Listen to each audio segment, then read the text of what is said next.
A newly proposed rule by the Cybersecurity and Infrastructure Security Agency tasks those operating in critical infrastructure sectors to report cyber incidents within 72 hours and ransom payments within 24 hours after a payment is made. These new requirements would add a significant amount to these entities' to-do lists.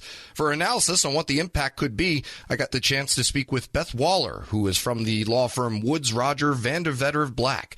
Beth, thanks so much for taking the time to talk to us today. Thanks, Eric. Glad to be here. So, 1,000-foot view, what are the major changes here and what is going to be, I guess, the impact on these critical sector entities? I think 40,000-foot view, everyone was expecting the director of CISA to come out with these proposed rules for CERCIA. The big earth-shattering component of it is really the definition of covered entity, who falls within the orbit of needing to report. And so really, the proposed rule really kind of breaks it into two different sections. We have really those who have to report based on their size, how large they are, and those that have to report based on their sector. I think most folks who are watching for this proposed rule were really expecting the sector side of the house. We weren't really expecting the size side of the house. And so from a 40,000-foot view, I would say that most businesses and entities might be surprised to find out that they are covered by these new reporting requirements as proposed. Yeah, is there anything in place to notify a company that, hey, by the way, this new rule, it applies to you? I really think that CISA is going to need to do a good job of educating the public to let them know that, hey, you may fall within this. Because again, when we look at the proposed definition of covered entity, for example, when it talks about size, it refers to an entity that exceeds the small business size standards specified by the applicable North American Industry Classification System Code and the U.S. Small Business Administration Small Business Size Regulations. I read those yesterday. So That's right. So if you look at those, as I think many of us went with bated breath to see, well, wait a minute, who does this mean?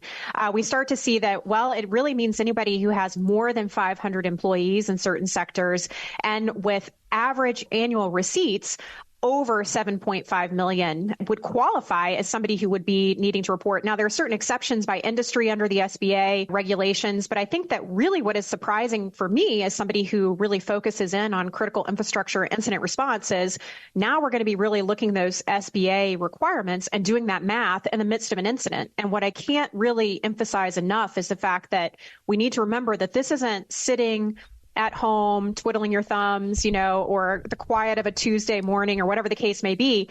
You're in the midst of a ransomware incident and your organization is down and you've been essentially taken hostage. And what you're trying to do is within those first 72 hours, do this math and start figuring out, do I qualify? Do I need to report? And so the proposed rule really focuses in on that size. Are we big enough to have to report? And then the sector.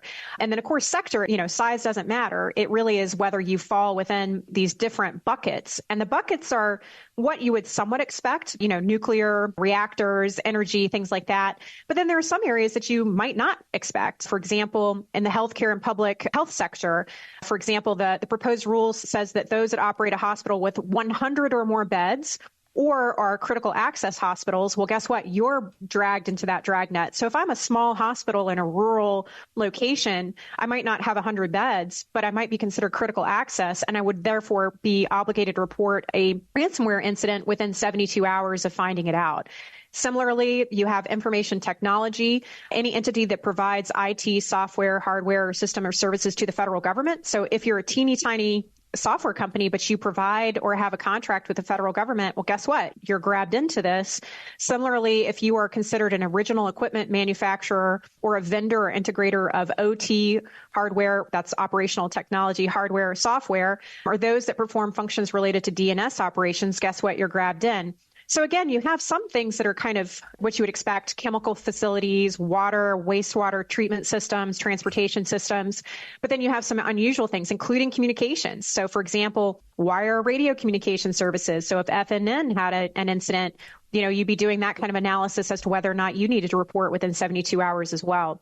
The other little tidbit I would say is that it's not cut and dry the way the proposed rule is set up. I really think of it like it's going to be a flow chart or a choose your own adventure type situation, because even with water and wastewater systems, for example, it breaks it down to say, is it a community water system, publicly owned treatment works that serve more than 3,300 people? Well, that's a random number to be trying to remember in the middle of an incident response. Do I qualify? Do I not qualify?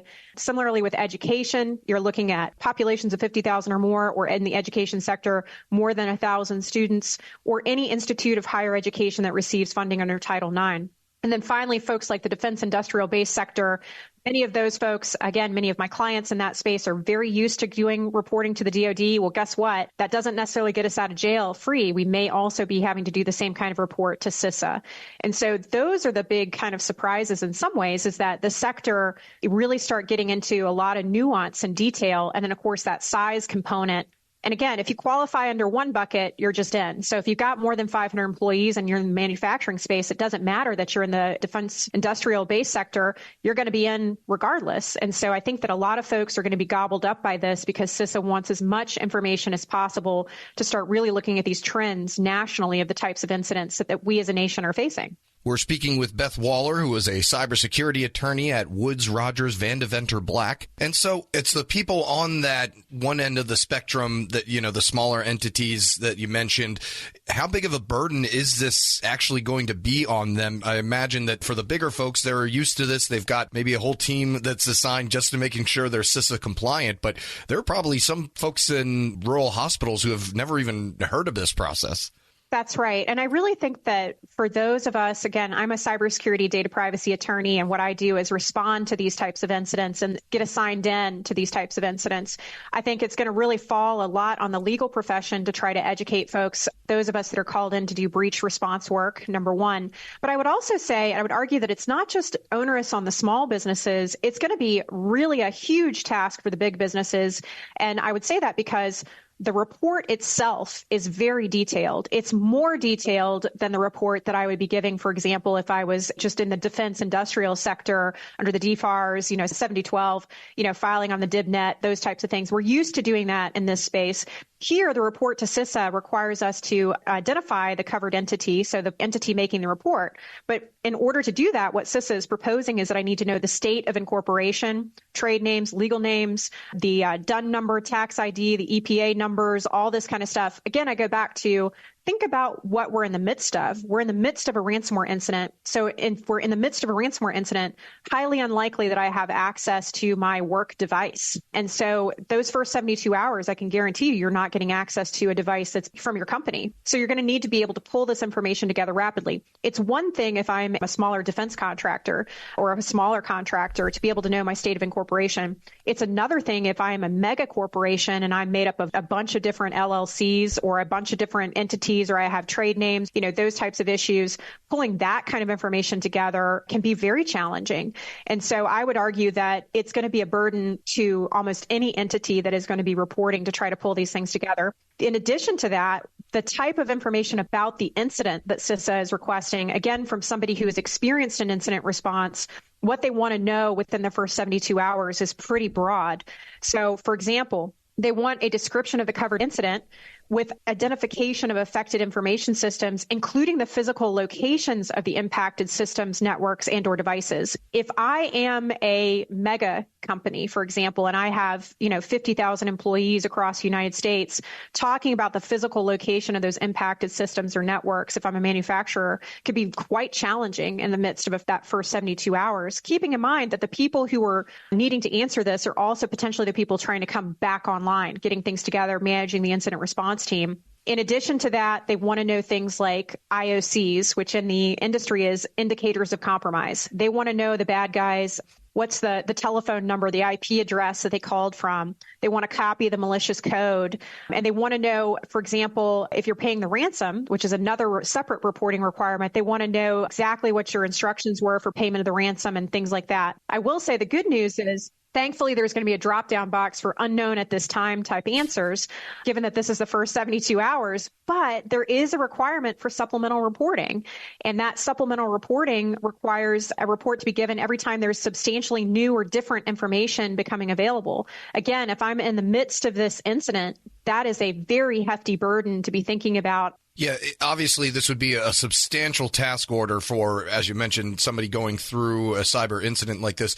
But, coming from CISA's standpoint, this is pretty important information. A lot of people's lives rely on these companies and obviously the critical infrastructure sector that runs the country, basically. So, coming from them, why is this information so critical for an agency like CISA in the fight in ensuring